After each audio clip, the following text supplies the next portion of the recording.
Randoms on cooking and food. Consider the following. Use a food processor for beans and rice. Never boil your veggies for more than 7 minutes. Never use a microwave. If you must reheat your food, use the oven.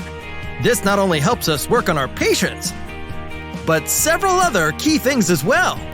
Invest in a dehydrator. They make the best natural candy, chips, pastries, pies, and many other happy foods. When trying to reduce your sodium, remember, it comes in many forms, like dressings, sauces, gravies, etc. Just as similar, sugar comes in many forms. Most words ending in ose, dextrose, glucose, maltose, sucrose. The list goes on. If you're hungry, but it's not quite mealtime yet, drink water. You're probably just dehydrated.